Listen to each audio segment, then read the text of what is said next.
Good evening. Once again, you're listening to the Hour of the Time. I'm William Cooper.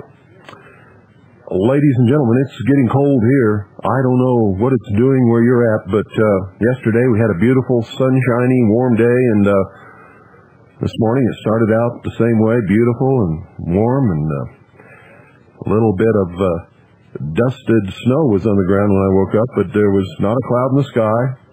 It was the sun was shining. It was nice temperature. And then the clouds began to drift in, and the temperature fell like a rock from a 10-story building. It's cold. And so I guess we're going to have some bad weather tonight. And if you hear things bumping and banging and groaning in the background, it's the wind. The wind. We get some pretty high winds up here sometimes. And those of you who listen to this broadcast for several years know that. You've heard you've heard it before.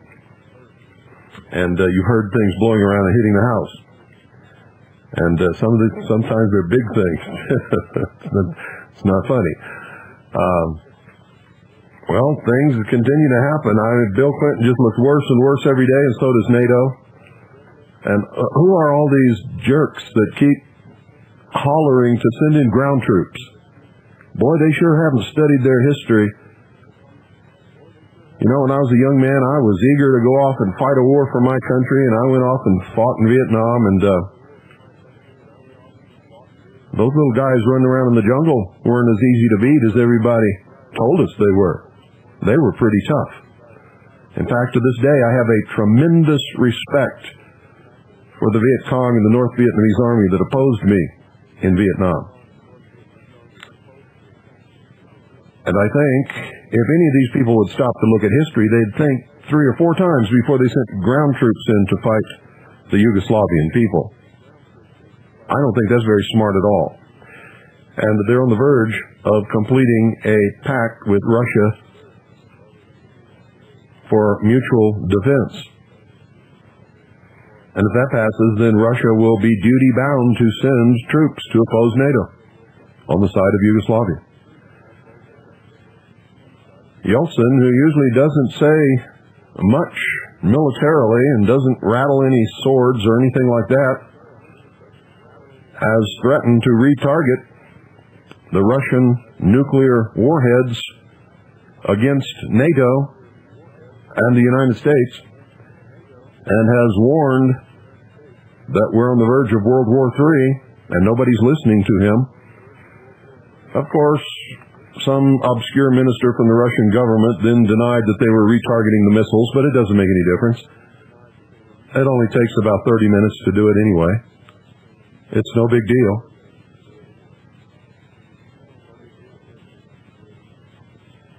And so, just the fact that Boris Yeltsin would say something like that is scary. That's really scary, folks.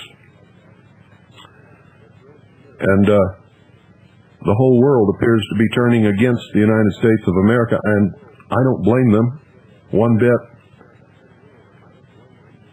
You know, I don't like the United States of America much anymore either. Not just because of this, but because of a whole lot of things. I think we're on a one-way street, headed into something that nobody even wants to think about.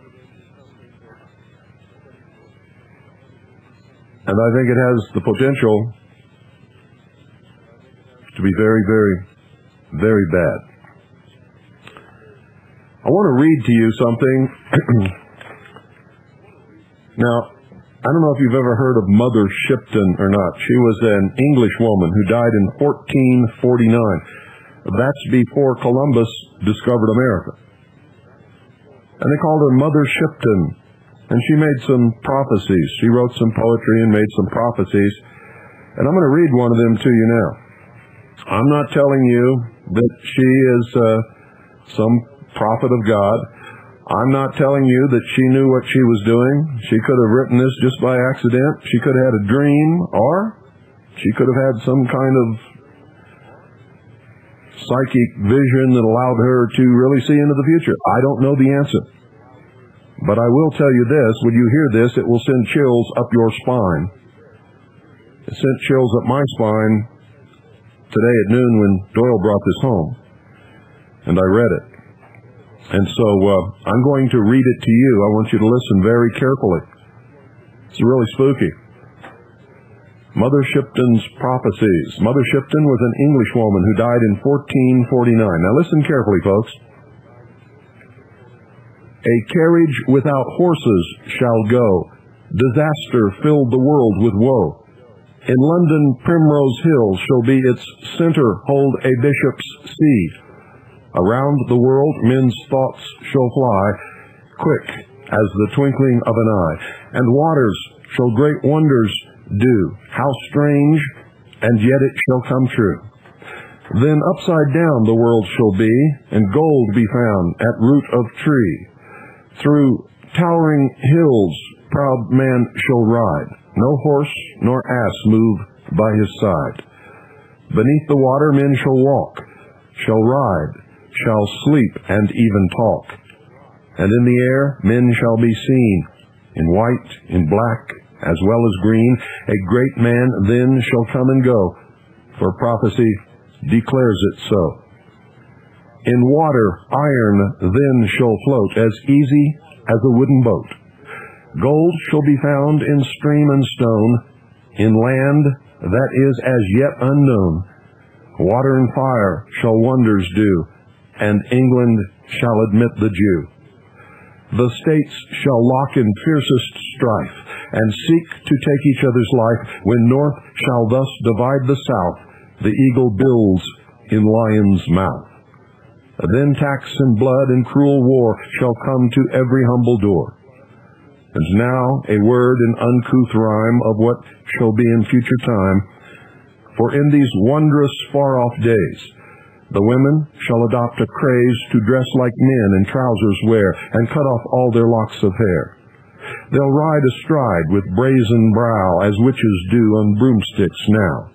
Then love shall die, and marriage cease, and nations wane as babies decrease. The wives shall fondle cats and dogs, and men shall live much same as hogs. In 1926, build houses light of straw and sticks, for then shall mighty wars be planned, and fire and sword swept o'er the land. But those who live the century through in fear and trembling this will do: flee to mountains and the dens, to bog and forest, and to wild fens. For storms shall rage and oceans roar when Gabriel stands on sea and shore. And as he blows his wondrous horn, old worlds shall die and new be born. Isn't that spooky? She wrote that sometime in the 1400s. I would imagine she died in 1449. And she was known as Mother Shipton. I've read this before, many, many years ago. I've forgotten all about it. And I think there's a book out about Mother Shipton's prophecies, but I don't know what it is. Haven't seen it. Well, get pen and paper and get ready. Tonight, I'm going to tell you a little story.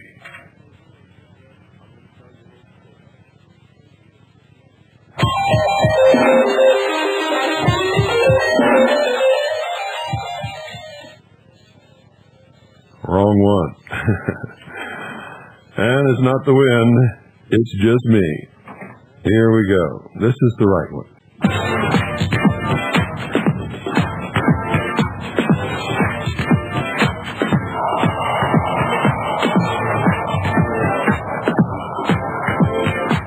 Glad you could make it.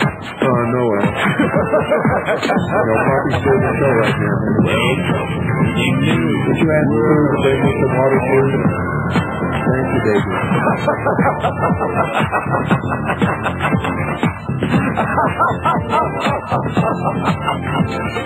Never in human history has so few taken so much from so many as America's Illuminati and their warlords of Wall Street and Washington. In just 8 years, these banksters and international government gangsters took us from the greatest creditor nation to the largest debtor nation on earth.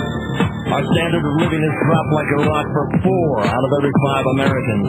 They have foreclosed on our homes, our farms, our factories. They've exported your jobs and surrendered our arms. They want it. A new world order. A new world order. A new world order. A new world order.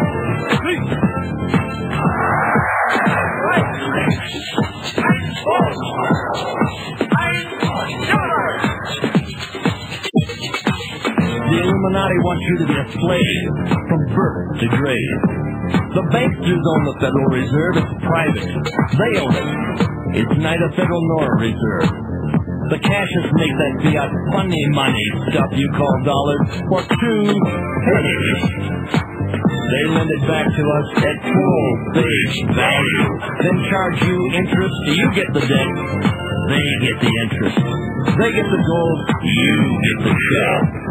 They want it. A new world order. A new world order. A new world order.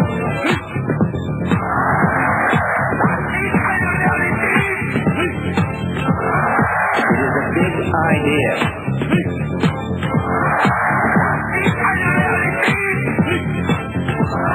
It is a big idea.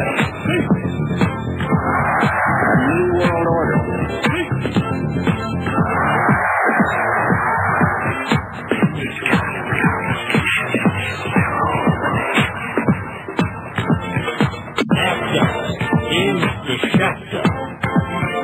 Illuminati, 1994. I'm right. I'm bold. I'm sure.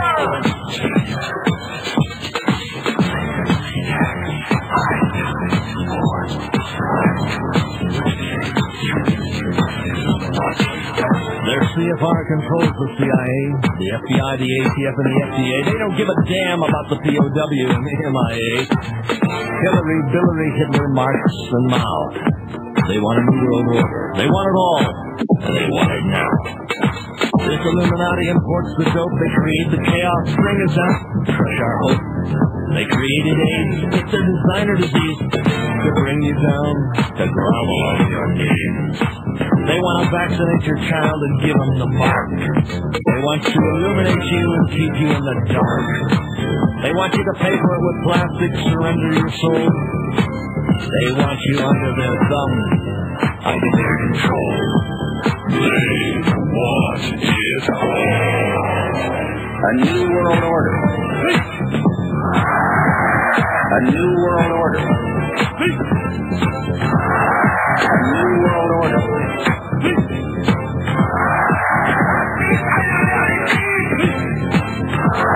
It is a big idea to rule the nation. World war. It is a big idea. Indoctrination. Incarceration. A new world order. X-83. Illuminati. A new world order. The people are the top. A new world order. That's it. The shot. Illuminati. A new world order. New world order. They're not concerned with more and more and more. It is a big idea. A new world order. It is a big idea. A new world order. Think about that.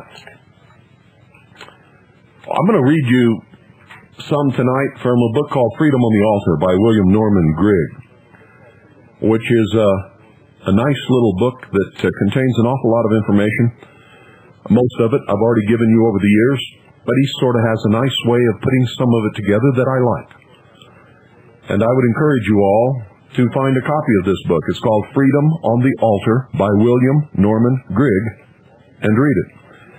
It's published by the American Opinion Publishing Incorporated. That's American Opinion Publishing Incorporated in Appleton, Wisconsin.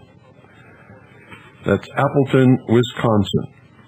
And I think you can also get it, you can get it from American Opinion Book Services in Appleton, Wisconsin. And here's a number, area code 414-749-3783. That's 414-749-3783.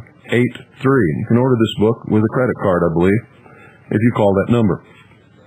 Okay? So, we get nothing from it, just in case some of you are wondering. Edward Gibbon once said, "The empire of the Romans filled the world. The world became a safe and dreary prison for Caesar's enemies. To resist was fatal, and it was impossible to fly. Wherever you are," said Cicero to the exiled Marcellus, "remember that you are equally within the power of the conqueror." End quote. Sridhar Ramphal, co-chairman of the Commission on Global Governance, said this, and I quote, "We have ceased to be the world of nation-states that we once were. I don't believe that the world is going to retreat into a situation where people are going to run away from this global neighborhood we've become, because there are no sanctuaries left. There's no place to run to." End quote. Now that's pretty scary. For 50 years, ladies and gentlemen, the United Nations and its supporters have insisted that the body represents the last best hope of mankind. One recent expression of this sentiment was offered by the Deseret News, which is Utah's largest circulation daily newspaper, which editorially insisted that, and I quote, "Despite its dismal recent showing, the United Nations remains the world's best hope for cooperation and peaceful coexistence." End quote. During the United Nations' 50th anniversary, the institution's founders and founding events were presented through a haze of nostalgia. The world body's present undertakings were depicted as the selfless labors of heroic idealists seeking to summon a peaceful future. But there are many people, ladies and gentlemen, who have seen that future and who want absolutely no part of it. I'm one of those. Survivors and witnesses of the United Nations 1961 peacekeeping massacre in Katanga, a province of the former Belgian Congo, regard the Blue Berets as something less than heroic. Less than heroic. Religious scholar Thomas Malner, who has ample first-hand experience with United Nations peacekeeping activities, testified, "I have often walked in the footsteps of United Nations troops intervening for peace and seen pillage, rape, and injustice.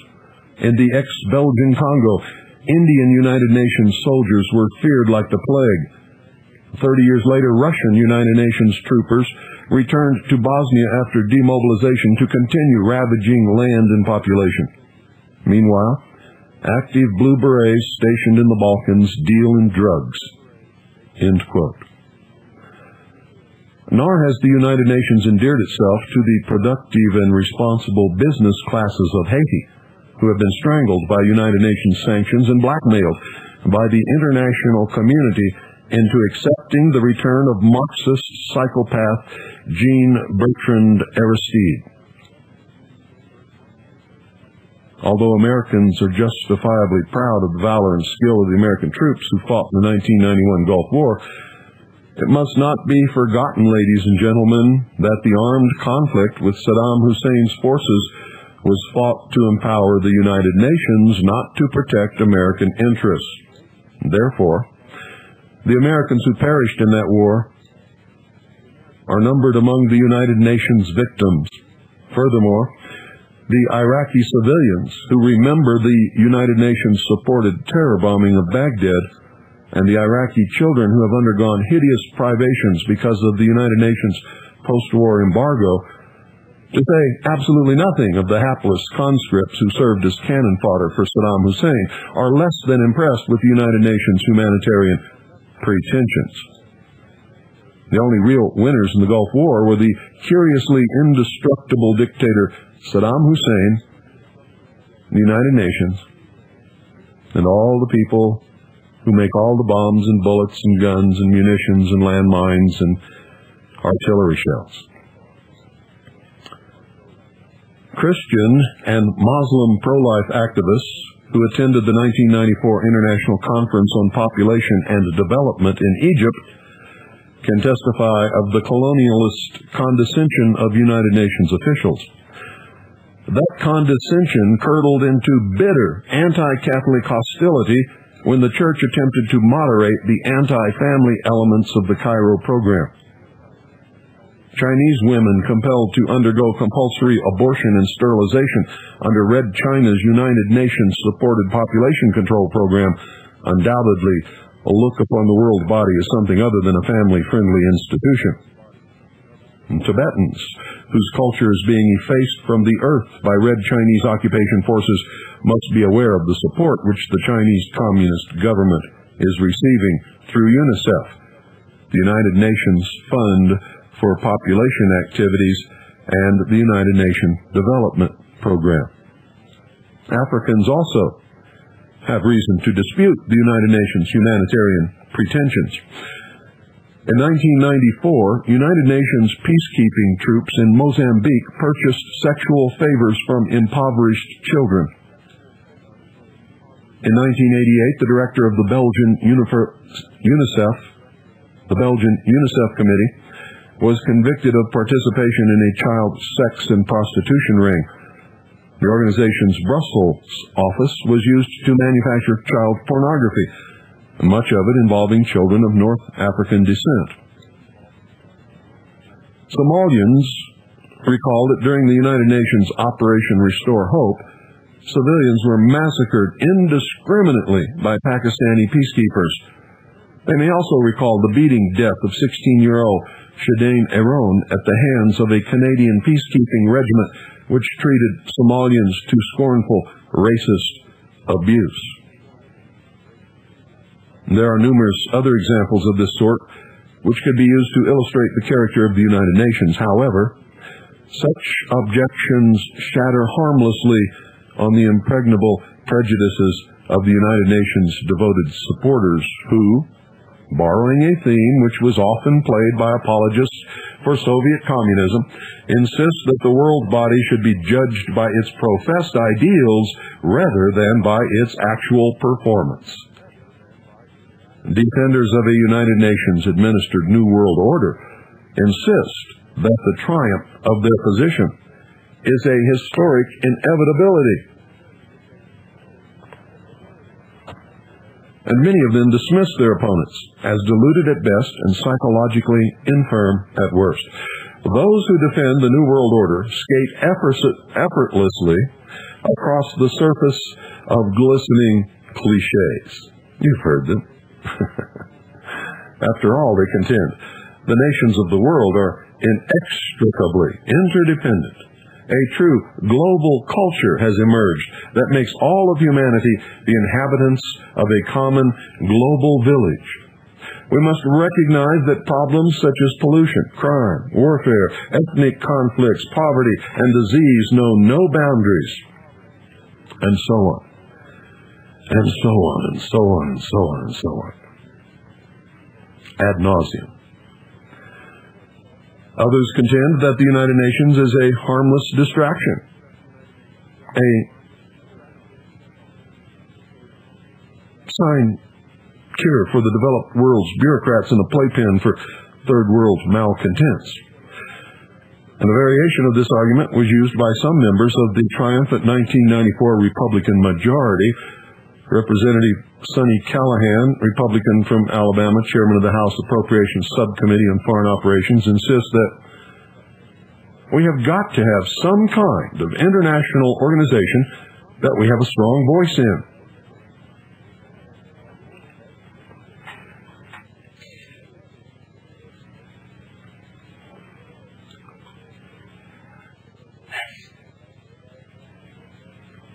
Boy, barely got that pot down before I almost blew the microphone off the table here with a sneeze.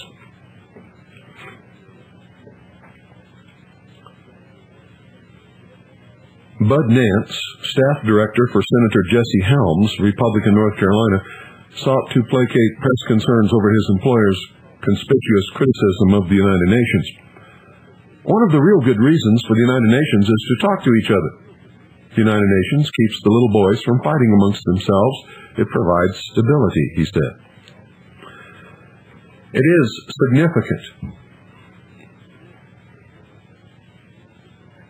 I think, that the most common defense offered on behalf of the United Nations is that it is inconsequential.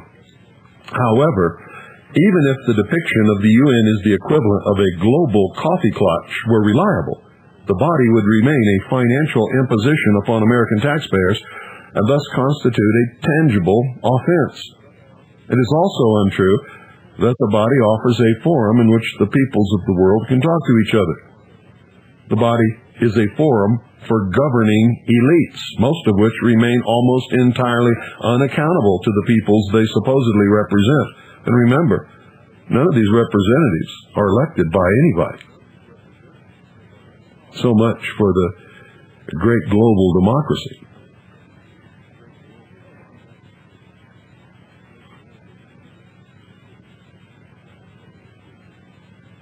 It is also indefensible to maintain that a global body is necessary for communications among governments in this era of the internet, teleconferences, fax machines, email, you name it. Furthermore, is it not reasonable to believe that disagreements among nations are best dealt with through bilateral discussions rather than through public confrontations in an international body?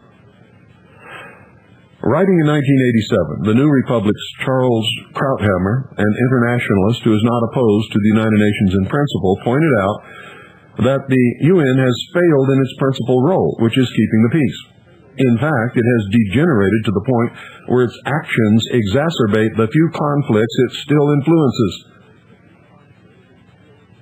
And since that time, the United Nations has been empowered to take more assertive actions to enforce peace with the lethal results that I've just described. American involvement in the United Nations has been associated with an unprecedented entanglement in military ventures which have nothing to do with our national security. Absolutely nothing. Significantly, since the ratification of the United Nations Charter in 1945, Congress has not issued a single declaration of war. However, that doesn't mean that peace has prevailed. Just the opposite, as a matter of fact. Quite the contrary. Citing a Congressional Research Service study entitled Instances of Use of United States Armed Forces Abroad, 1798 to 1993, researcher Thomas R. Edlum observes that since the Senate ratified the United Nations Charter in 1945, American military conflicts abroad have consistently increased. There were 6 such conflicts during the 1950s, 7 during the 1960s, 9 in the 1970s, 22 in the 1980s, and in the first 3.5 years of this decade, although it is true that not every such engagement has been a UN initiative, almost all of them have been justified by reference to United Nations guidelines. You call that stability? I certainly don't. And despite this record, the United Nations advocates insist that the organization needs to be further empowered in order to carry out its mission. This reflects an old axiom of politics. You know what that is. When a government initiative fails, blame inadequate funding, not mistaken premises. Several working papers for UN reform in the body's 50-year anniversary have been proposed, and all of them envision an increased imposition upon overburdened American taxpayers and greatly enhanced powers for the organization. Sridhar Ramphal has presented a Global Human Security Blueprint on behalf of the Commission on Global Governments, co-chaired by Ramphal and socialist Ingvar Carlsson of Sweden. The Commission on Global Governance has presented 10 clusters of reform, which include, and listen very carefully, acceptance and evolution of the concept of planetary security, including mandates for custodianship of the global commons, which are the ocean, the atmosphere, and anything else the United Nations sees fit to designate as such, like biospheres. This custodianship would be exercised by the United Nations in cooperation with the international civil society, governing elites, tax-exempt foundations, and United Nations-associated non-governmental organizations known as NGOs. The establishment of an apex global economic body within the United Nations system, but reaching beyond governments in its functioning. Now, what Ramphal has referred to as a UN Economic Security Council, which would be able to raise global revenues for global purposes through international charges and taxes agreed upon and imposed by treaty. Another, and arguably even more audacious outline for United Nations reform is the Global Security Program, put forth by the Gorbachev Foundation. You remember Mikhail Gorbachev, an erstwhile Soviet dictator. He was. I never figured out how this guy became such a good guy all of a sudden. One minute he was a bad guy leading the evil empire. The next minute he was the world's greatest good guy. How did that happen? And they even gave him the oldest in-service army base left in America to play with, the Presidio, where he established the Gorbachev Foundation. All done illegally, I might add. An erstwhile Soviet dictator. He's also an unpunished mass murderer whose policies killed millions of innocent people in the Soviet Union, Latin America, Africa, and Asia. In other words, he's exactly the sort of person whose policy recommendations would find a receptive audience at the United Nations. When he barks, they all jump. Gorbachev's GSP calls for the disarmament of all nations, the strengthening of United Nations law enforcement authority, the involvement of United Nations officials in diversity initiatives and conflict resolution, the development of United Nations directed initiatives in history revision to revise incorrect or tendentious versions of the history of intergroup relations, and the creation of a United Nations General Assembly Commission for the prevention and resolution of conflicts. A 10 to 15 member elitist body, presumably composed of august personages like Gorbachev himself, which of course would keep a worldwide watch on potentially conflictual situations and supervise preventative intervention, just like we're doing right now in Yugoslavia. Now, let me ask you this. Why is a gangster like Mikhail Gorbachev given such moral credibility by the United Nations? Totalitarian thugs who have killed far fewer people and inflicted far less misery than Gorbachev have rightly perished in prison or on the gallows. So just what exactly is the mechanism whereby a proponent of a murderous, discredited ideology can achieve such influence upon the United Nations? That's a pretty good question, isn't it? How many of you think you could answer it? See, many decent and honorable people who observe the tenacity of collectivist ideas and programs can be heard giving voice to some variant of this frustrated remark. I've said this a lot of times. I've said it right here on the air. Why are intelligent people following policies which have been discredited, which have been proven do not work? Haven't we learned anything from the experience of modern totalitarianism? Well, why do some intelligent people pursue criminal enterprise in spite of the fact that crime is disreputable? The answer, ladies and gentlemen, of course, is that crime pays, either in a material sense or in the form of some psychological reward, despite the fact that nobody seriously disputes the idea that criminal conspiracies exist. The idea of political conspiracies is just not acceptable. It's considered suspect at best. Yet politics, which is essentially the process of organized compulsion, should be rightfully considered the most fertile ground for conspiracy that has ever existed. In his work, The City of God, Augustine wrote, "Justice being taken away, then, what are kingdoms but great robberies?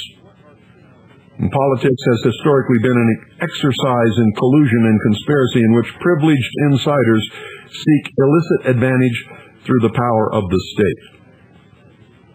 Noted novelist Taylor Caldwell observed, "There is indeed a plot against the people, and probably always will be, for government has always been hostile to the governed.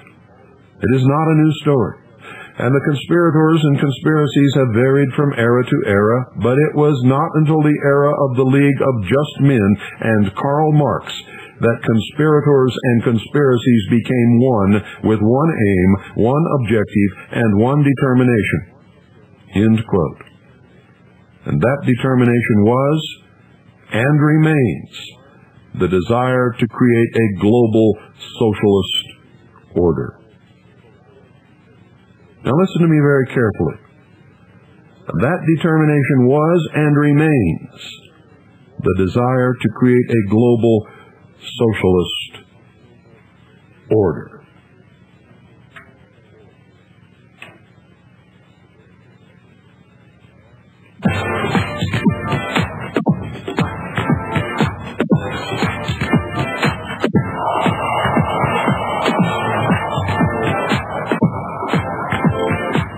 Glad you could make it. Welcome to the new world order.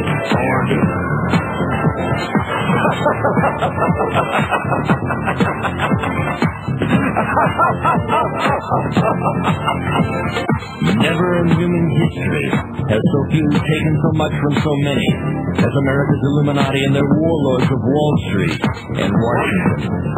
In just 8 years, these banksters and international government gangsters took us from the greatest creditor nation to the largest debtor nation on earth. Our standard of living has dropped like a rock for 4 out of every 5 Americans. They have foreclosed on our homes, our farms, our factories. They've exported your jobs and surrendered our arms. They want it. A new world order. A new world order. A new world order.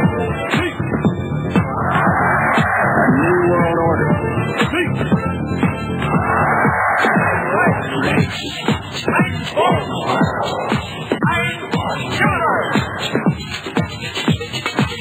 The Illuminati wants you to be a slave from birth to grave.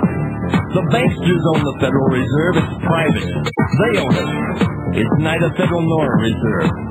The cashiers make that fiat funny money stuff you call dollars for 2 pennies. They lend it back to us at full face value, then charge you interest. You get the debt, they get the interest. They get the gold, you get the shell. They want it. A new world order. A new world order. A new world order.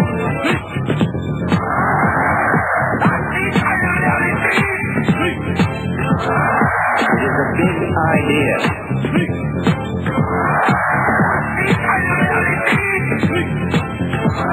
It is a big idea.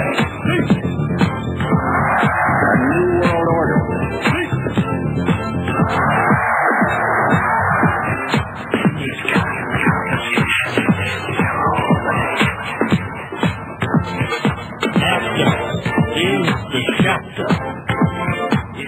nuts. 1994. I'm right. I'm bold. I'm sure.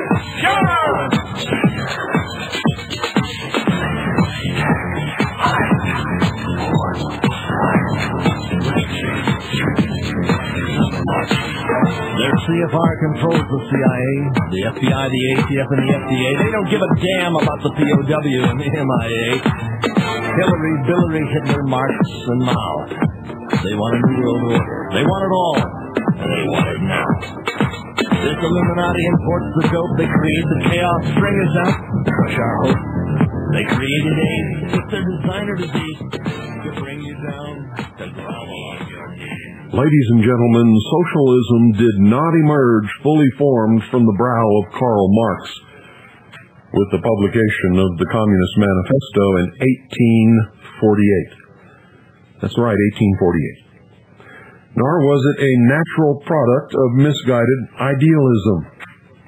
The so-called League of Just Men, which retained Marx's dubious literary services, was a remnant of earlier groups which had pursued the objectives contained in the Communist Manifesto, namely the destruction of biblical religion, the patriarchal family, private property, and the independence of nations. In short, the creation of a socialist world government. Now, if you've listened to this broadcast, I outlined exactly who they were. In fact, told you, without any reservations or hesitations, who they are, when they started, what their secret religion is, and how they communicate with a symbolic language, and how for hundreds, even thousands of years, they've been working toward the completion of their great work, the creation of a socialist world government, which they call a utopia, or the new Atlantis, or the Golden Dawn. The concept of a world government which would pacify all disputes and supervise the perfection of mankind is literally centuries old. Remember, all of the lodges of the Illuminati were called lodges of perfection. They exist today. And those who belonged were called perfectibilists. Arguably, the first modern thinker to reveal this project was an apostate French priest named Charles Irénée Castel, also known as Abbé de Saint-Pierre. And I'll refer to him as Saint Pierre. In 1712, Saint Pierre published a plan for perpetual peace, which could be considered the first recognizable draft for what is now called the New World Order. Under Saint Pierre's design, the ruling elites of Europe were to forswear warfare, submitting instead to the jurisdiction of a European Union. Ooh, where did you hear that before? According to historians Will and Ariel Durant, which would be armed with force to compel the acceptance of its decisions. Exactly what NATO is doing now. Nor was Saint Pierre content merely to sketch out the architecture of a continental government. He also sought to extend the reach of the state into the lives of its subjects in order to remedy their defects. In 1737, Saint Pierre composed a tract entitled Observations on the Continuous Progress of Universal Reason, in which, as the Durant summarized, he outlined the indefinite perfectibility of mankind through the agency of reason in scientists and governments. This was followed, in short order, by another pamphlet entitled A Project to Perfect the Governments of States, in which St. Pierre suggested the creation of a special class of Platonic guardians, what the Durants called a political academy, taken from among the ranks of the most capable governing elites to act as an advisory body in matters of social or moral reform. The Council on Foreign Relations is one of those. Among the specific reform proposals offered by St. Pierre, according to the Durants, were universal education under governmental not ecclesiastical control, religious toleration, which St. Pierre defined as a secondary role for the church in public life, the promotion of public welfare by the state, and the enlargement of national revenues by progressive taxes on incomes and inheritances. Does any of this sound familiar to you? The Durants observed with some satisfaction, most of the basic ideas of the philosophies in 18th century secular intellectuals appeared as a prelude in St. Pierre, even to the hope for an enlightened king as an agent of reform. Of course, any political template in which political and intellectual elites are granted unlimited power to reshape the lives of the lesser breeds will find an eager audience among those elites. Jean-Jacques Rousseau was among those who eagerly devoured St. Pierre's writings. Rousseau, who was arguably the most influential statist philosopher of the 18th century and the apostle of political revolution, believed in the terrestrial perfectibility of mankind. In a letter written on January 12, 1762, to Malesherbes, Rousseau recorded an epiphany he had experienced while walking from Paris to Vincennes to visit Diderot. Here's what he said.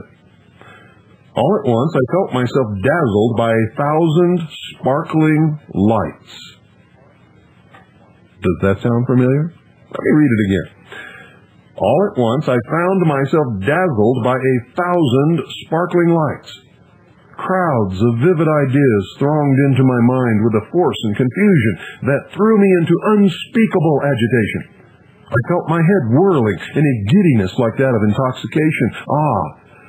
If ever I could have written a quarter of what I saw and felt under that tree, with what clarity I should have brought out all the contradictions of our social system. With what simplicity I should have demonstrated that man is by nature good, and that only our institutions have made him bad.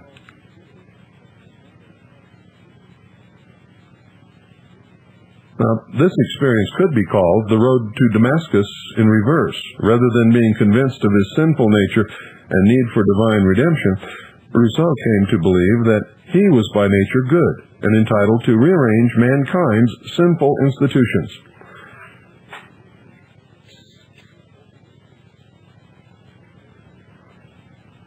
Of course, this belief is utterly incompatible with the biblical view of mankind as a fallen race in need of God's grace and intervention.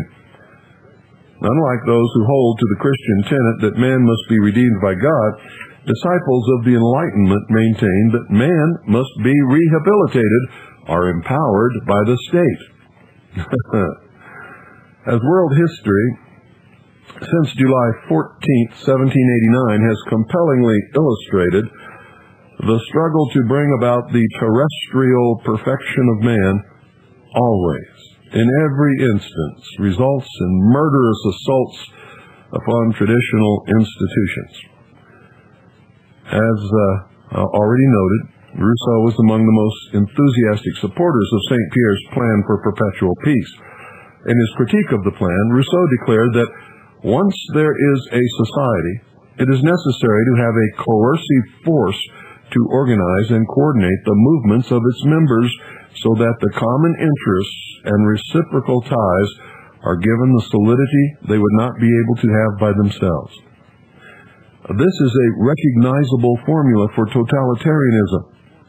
Furthermore, Rousseau believed that it would be necessary, in Shakespeare's words, to reap the harvest of perpetual peace by the bloody trial of sharp war. Now, what kind of babbling bullshit is that? To have peace, you must have continuous bloody war. Remember, I taught you about that, ladies and gentlemen. And a couple of people wrote about that concept in two different books, Brave New World by Aldous Huxley and 1984.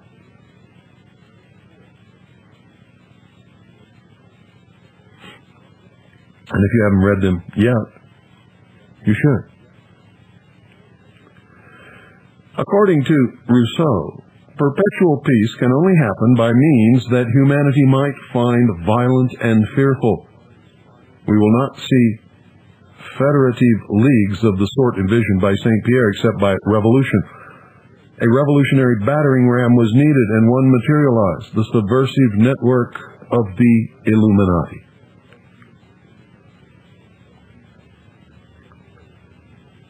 Now, the story of Illuminism is a familiar one to this audience because I have started at the very history, at the beginning of the dawn of man, and taken you all through the centuries of their manipulations of the human race, right up to the present time.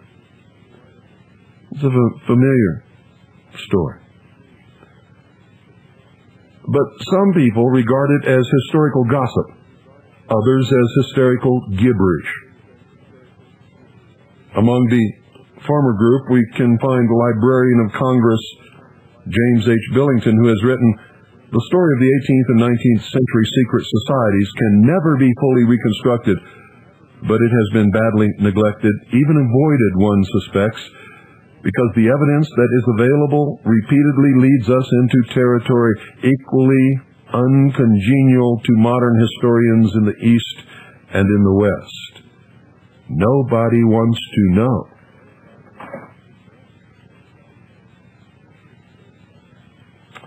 Billington has documented that it is from romantic occultism in general and Bavarian Illuminism in particular that the modern revolutionary tradition, as it came to be internationalized under Napoleon and the Restoration, descends. See, he reached the same conclusion that I did in all of my years of research. He's a librarian at the Library of Congress. He has access to books I will never see in my entire life. To understand the United Nations objectives and aspirations, ladies and gentlemen, it is necessary to review its pedigree in the modern revolutionary tradition. Beginning with the United Nations occultist ancestor, the Bavarian Illuminati. The Durants offer a concise description of the origins of the Illuminati. In 1776, Adam Weishaupt, professor of canon law at Ingolstadt, organized a secret society, which he called Perfectibilisten, but which later took on the old name of Illuminati. Its ex-Jesuit founder, following the model of the Society of Jesus, divided its associates into grades of initiation and pledged them to obey their leaders in a campaign to unite all men capable of independent thought, make man a masterpiece of reason, and thus attain the highest perfection in the art of government. Now, it's wrong, ladies and gentlemen, to believe that Adam Weishaupt was responsible for the formation of the Illuminati in 1776. He was responsible for the formation of the Bavarian Illuminati, and it's notable that he was a Jesuit priest, a professor of canon law at Ingolstadt University, because the Jesuit order was founded, ladies and gentlemen, by Ignatius Loyola, long before Adam Weishaupt ever came along, long before he was born, long before he was dreamed of. You see, during the Inquisition, there was a branch of the Illuminati in Spain known as the Alumbrados. Ignatius Loyola was the head of the Alumbrados, which means, in Spanish, the illumined ones, or the Illuminati. He was indicted and arrested by the Inquisition. He was questioned, grilled, if you will, and threatened with torture and even death. He used his considerable influence as a member of the Illuminati to gain an audience with the Pope. He crawled in on his hands and knees. He walked out, the first Inspector General, the Black Pope, the man who organized and created the Jesuit order, as just another branch of the Illuminati. I don't know what he told the Pope. He must have promised him something. Because instead of having him tortured and burned at the stake for heresy, he became either the right or the left hand of the Pope. I'm not sure which it was. But even today you will find Jesuit priests in South America teaching liberation theology, which is nothing more than Marxist socialism with a crucifix. Whatever the hell that means. But it's dangerous. Extremely dangerous. As all of these secret organizations and secret powers are, and always will be. Dangerous. Very, very dangerous. The Illuminati's platform, ladies and gentlemen, called for, among other things, the abolition of private property, the abolition of patriotism, abolition of the family, and abolition of all existing religions. One commentator sympathetic to the Illuminati explains that the teachings of the Illuminati hold that all is material, that all religions are human invention, that God is man, and man is God, and the world is his. That is, man's kingdom. Thus, man's perfection would be supervised by other men, the illuminated ones who are supposedly destined to preside over human evolution. Now, at the time of the founding of the Bavarian Illuminati by Adam Weishaupt, its doctrines had been well established and expounded by anti-Christian intellectuals such as Rousseau, Diderot, Voltaire, d'Alembert, and others who are known collectively in history as illumines, philosophes, and encyclopedists. Now, although they were given to quarrels among themselves, in particular Rousseau and Voltaire, they enjoyed a quite interesting and memorable feud, which is interesting reading in itself. This group of elitists shared a common goal: the destruction of Christian society and the creation of a new society under the direction of enlightened, that is, illuminated despots. In Outlook, Weishaupt's society was the distillate of the anti-Christian worldview championed by the philosophies. Charles William Heckenthorne, a 19th century historian of esoteric and occultic groups, pointed out that Weishaupt used the hierarchical structure of his society to winnow out potential rebels. If a candidate was found unreliable, records Heckenthorne, he was not allowed to go beyond the preliminary degrees of Illuminism. However, if he proved an apt scholar, he was gradually initiated into the latter degrees, where all that he had been taught before was overthrown, and radical and deistic theories and plans were unfolded. And thus, it was at its highest degrees that the revolutionary character of Illuminism was revealed, and initiates were placed under covenant to carry out the wishes of the order, as the society referred to itself and still does. Reports Heckenthorne, according to statements found in the writings of Weishaupt, the Magus degree was to be founded on the principles of philosopher Benedict de Spinoza, showing all to be material, God and the world one, and all religions human inventions. Furthermore, at the Rex degree, existing social structures would have to be abolished, and the world would have to be remade.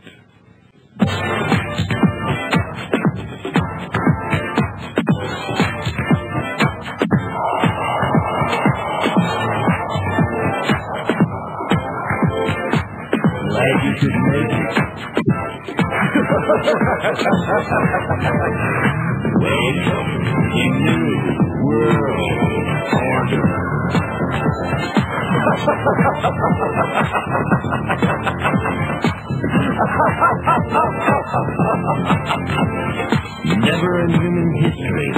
so few, taking so much from so many, as America's Illuminati and their warlords of Wall Street and Washington. In just 8 years, these banksters and international government gangsters took us from the greatest creditor nation to the largest debtor nation on earth. Our standard of living has dropped like a rock for 4 out of every 5 Americans. They have foreclosed on our homes, our farms, our factories. They've exported your jobs and surrendered our arms. They want it. A new world order. A new world order. A new world order. A new world order.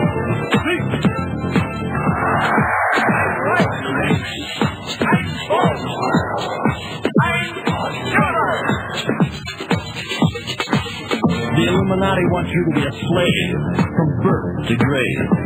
The banksters own the Federal Reserve. It's private. They own it. It's neither federal nor a reserve. The cashiers make that fiat funny money stuff you call dollars for 2 pennies. They lend it back to us at full face value. Then charge you interest. You get the debt. They get the interest. They get the gold. You get the check. They want it. A new world order. A new world order. A new world order.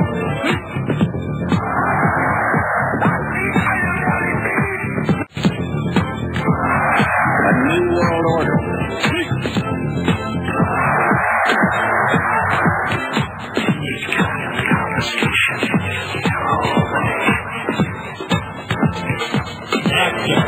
Is the chapter Illuminati 1994. I'm right. I'm both. I'm sure.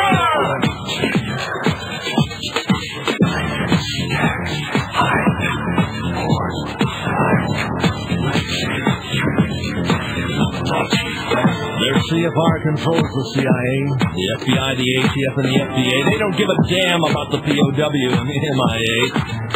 Hillary, Billary, Hitler, Marx, and Mao. They want a new world order. They want it all. And they want it now.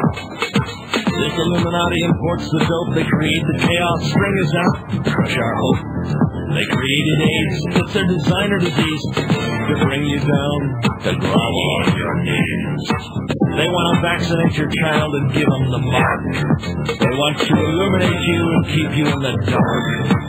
They want you to pay for it with plastic, surrender your soul. They want you under their thumb, under their control. Hackett Thorne, who was sympathetic toward the Illuminati,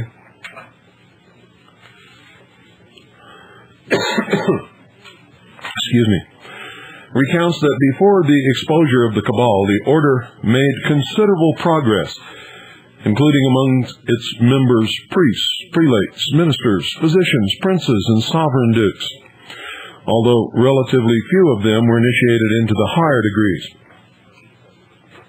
Or at least that's what he says. Remember, it's a secret society.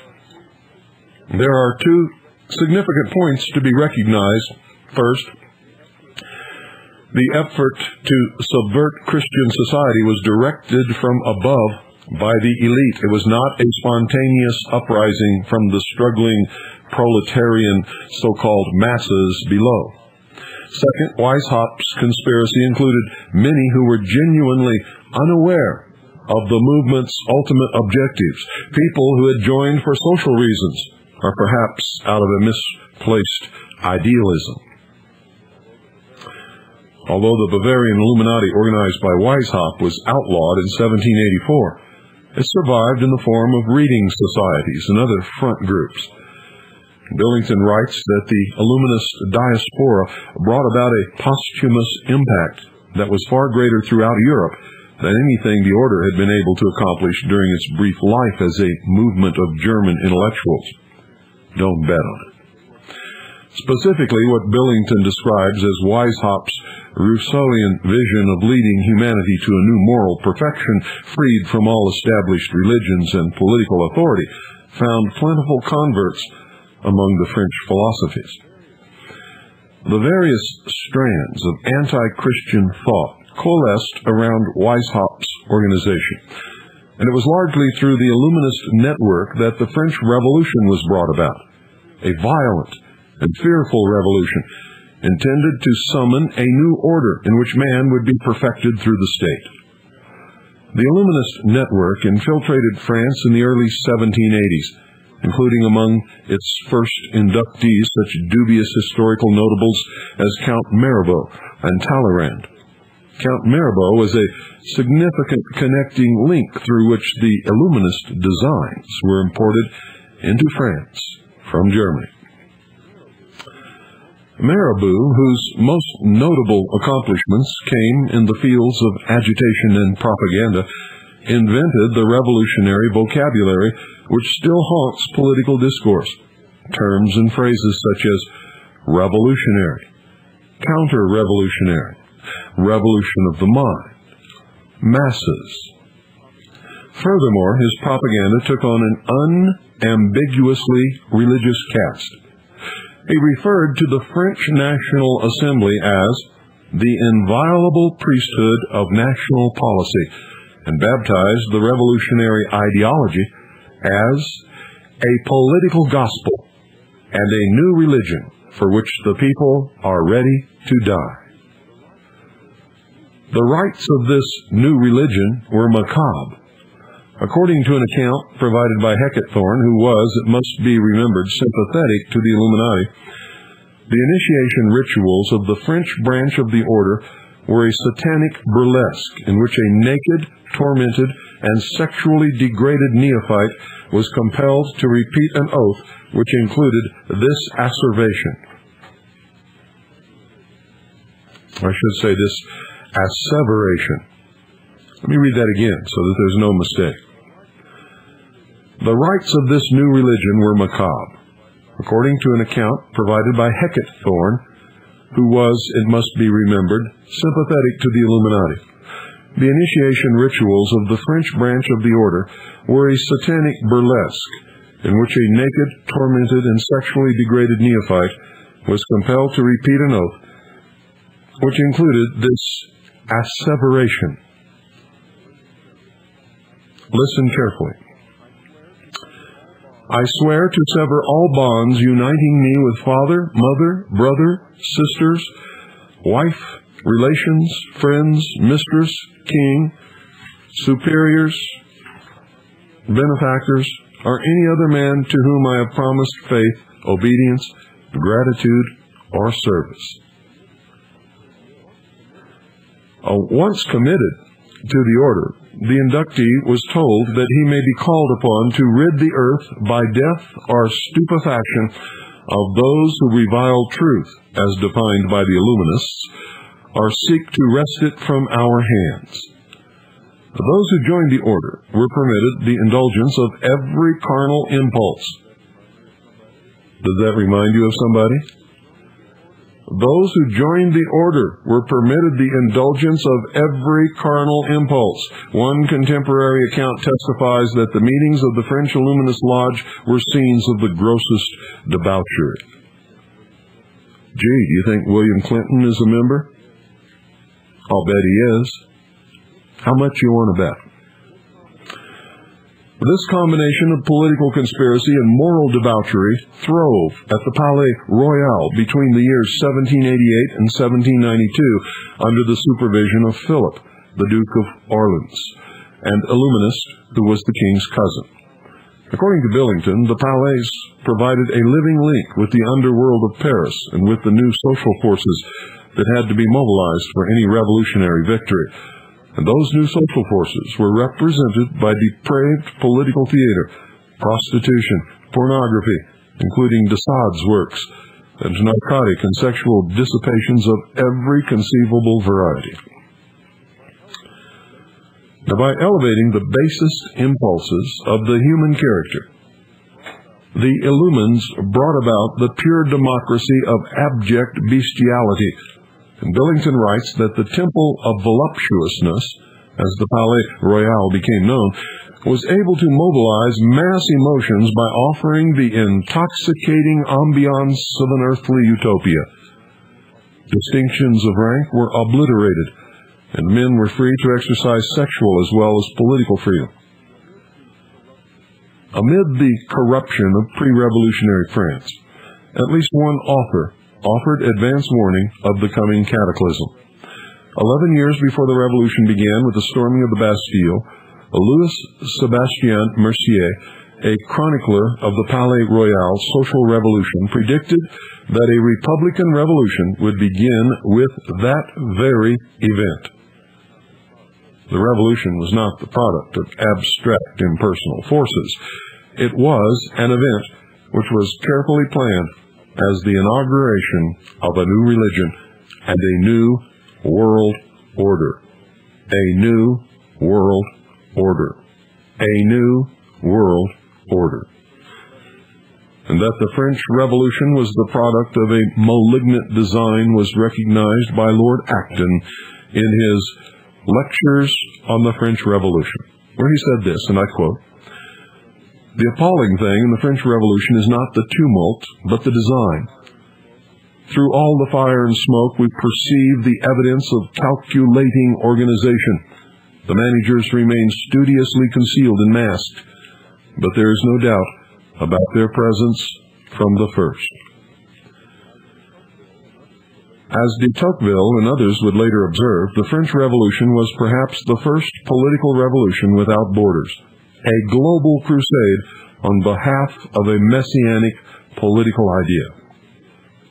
Many Americans of the era, including some of the most notable figures of the founding generation, were aware of Illuminism and the threat it posed to freedom. George Washington was aware of the organization and warned about, quote, "the nefarious and dangerous plan and doctrines of the Illuminati," end quote.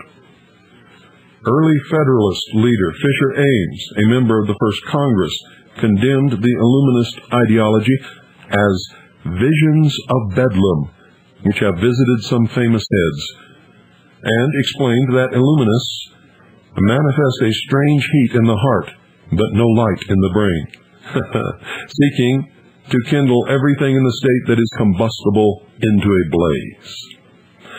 Furthermore, Ames understood that Illuminism was not an affliction confined to France, but was intended to foster upheaval throughout the European continent and beyond.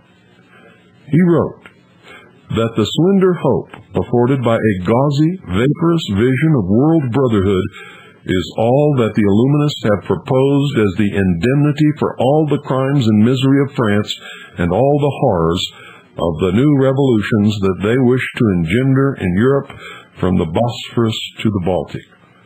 And in England, they fomented the Paupers' Revolt. Ames warned Americans of an Illuminist-oriented pro-French faction in America. That faction was involved in the creation of, listen to this, folks, democratic societies, which sought to propagate Illuminist ideas among struggling American citizens. Wherever you see that word, democratic, watch out. It's just a code word for rampant socialism. Other prominent Americans who warned of the Illuminists' designs on the infant American Republic included the Reverend Seth Payson and the Reverend Judediah Morse, a noted geographer, textbook author, and father of inventor Samuel Morse. But America's constitutional foundations held firm because they were set in the bedrock of sound principles. Perhaps the most incisive critique of the Rousseauist Illuminist design for perpetual peace was that written by James Madison and published in the National Gazette on February 2, 1792. Madison summarized Rousseau's plan as a scheme to create a confederation of sovereigns under a council of deputies for the double purpose of arbitrating external controversies among nations and of guaranteeing their respective governments against internal revolutions. He pointed out that the plan would perpetuate arbitrary power wherever it existed.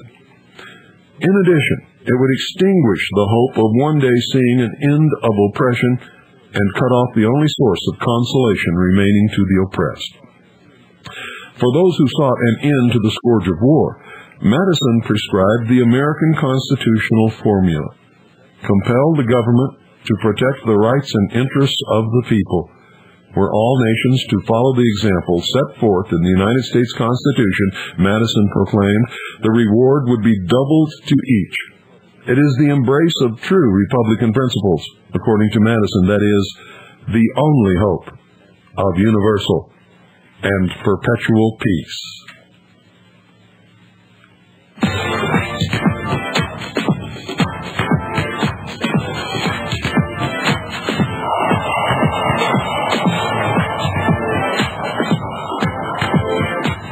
Glad you could make it. Welcome to the new world order.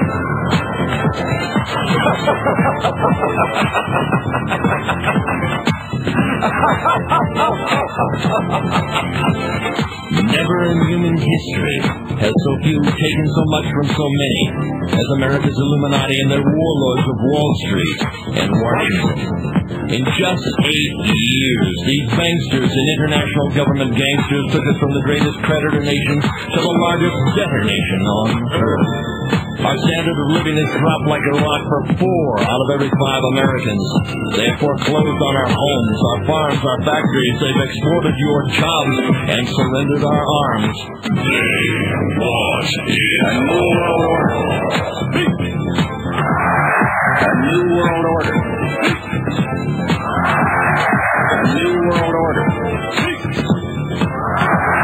A new world order.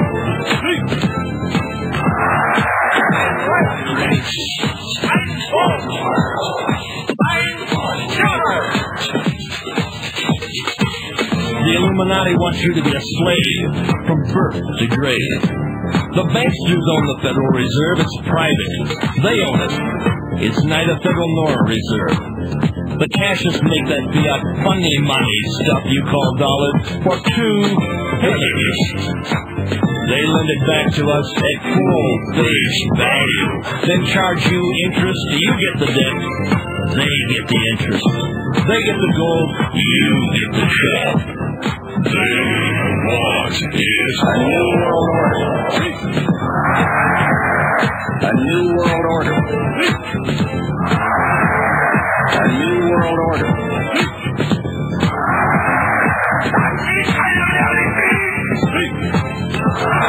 It is a big idea.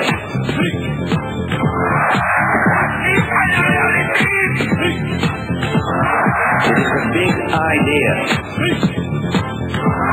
A new world order.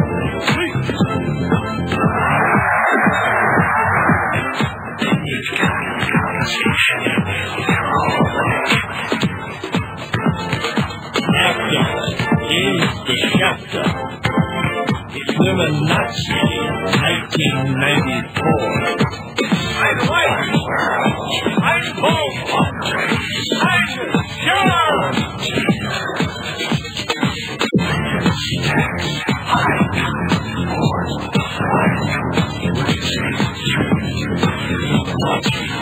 Their CFR controls the CIA, the FBI, the ATF, and the FDA. They don't give a damn about the POW and the MIA.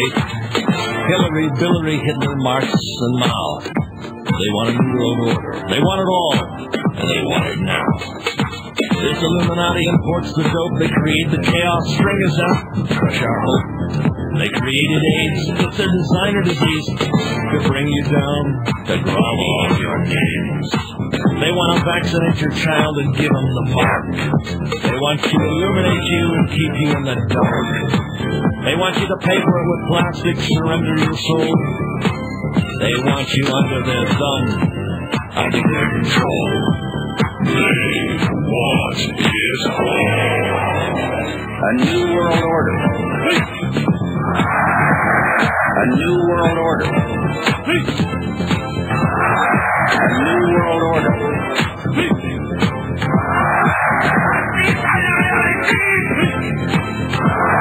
It is a big idea.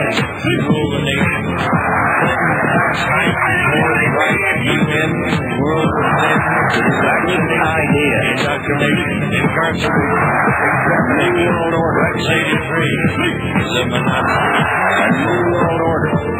The people on the job want the world order. After the shot, a new world order. New world order. They're not content with all more and more and more. The big idea. A new world order.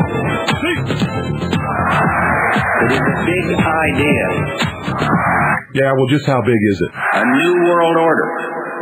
That big. Okay, I see. Phones are open, 520-333-4578. Hope that has opened your eyes a little. Those of you who have been listening to this broadcast for years, you've known all of that, all this time. Those of you who have the Mystery Babylon tapes, you've got the whole story in your hands. 520-333-4578 is the number. Open topic tonight. You can talk about whatever you want. I don't care what it is. Just be polite and intelligent. That's all I ask. Good evening. You're on the air. Good evening, Bill. How are you doing this evening? Pretty good. Great. Open topic tonight. Yep. I just wanted to let you know, have you ever seen the movie The Truman Show? Yes, I did. What did you think of that? I thought it was extremely interesting. The entire concept was incredible. I don't know how he lived so long without catching on to what was going on long before that. But it was entertaining, and it was interesting, and it demonstrated very well the willingness of people not only be manipulated, but to manipulate. I think what I saw in that movie, and I don't know if it's just in my imagination, but there was too many parts in that movie that really led along to the fact that, say, Jim Carrey was the star. He portrayed perhaps the person that is finding out through the symbolism and all about things like the Illuminati. And if you really watch that movie closely, there's actually symbols in there with the pyramid with the eye. Oh, yeah. On some of those buildings. And I think that's what they were trying to put across in that movie, but I don't think many people got that. Well, it's too bad. It's like that movie, They Live. Did you see that? No, I didn't. You should see it. Go down and rent it. It's called They Live. And just watch that movie. And I can't understand how so many people can watch that movie and not begin to look around them and see some things that they never saw before. Well, it's a fact. I went through some of your Mystery Babylon studies on the webpage. I don't know if it's I think it's Tommy Knocker's webpage. Tony Knocker, yeah. Tony Knocker, okay. Yeah, I went through some of that, and I'll tell you, I've been trying to get what you've been saying for years now, but that really opened up my eyes. It's like waking up out of a sleep. Yeah. And especially the parts of sun worship and the corona, and that's just fascinating to me that religion has been around for that long. But you also have to understand, I think I made it clear in the tapes, that the actual sun worship are for the profane. The adepts really don't worship the sun, but see the sun as the symbol of intellectual power. I see. Remember, the fire is symbol of intelligence or the mind. Mm-hmm. That's why they're called the philosophers of fire, the proponents of the intellect or reason. Read Rousseau, you'll catch on to that stuff real quick. I understand there's also supposed to be 3001 coming out to go along with the 2001-2010. I don't know. I haven't heard anything about it. I had heard that. It'd be pretty hard with Kubrick dead, though. Yeah, well, from what I understand, I saw a special on PBS about Arthur C. Clarke, and they were working on that movie. There's supposed to be another sequel to the first two. No, I haven't heard that. And wouldn't you know it, just as you had Clarke pegged for a Mason, In this interview, you could actually see he was driving in his car doing an interview, and he had the Masonic emblem hanging off his rear view mirror. Yeah, see? I can recognize them by their language, by their symbols, by the way they, by what they write and what they say, and the way they stand and look and things. I can do that. And I've never been wrong yet. No, you haven't, as a matter of fact. And you pretty much opened up my eyes. I'm trying to get through to some of my friends and people, but... yeah, Bobo Grits is a Freemason. I wouldn't doubt that for a minute. He claims he's not. He offers a $10,000 reward in gold to anybody that can prove that he is, but he doesn't have $10,000 in gold. I wouldn't doubt that. I don't think he has 3 pairs of underwear, to tell you the truth. What's the story with his deal he's got going, almost heaven? Is that legitimate, or is that... Go up there and talk to those people who live there. They'll tell you real quick. Oh yeah, I hear they're not there for long. No, they're not. They can't get their titles to their property. Nothing. It's a mess. Total mess. Very unhappy people. I was also checking you were saying how the NATO symbol is actually a swastika. Stylized, yes. You have to look at it very carefully. I found that within those.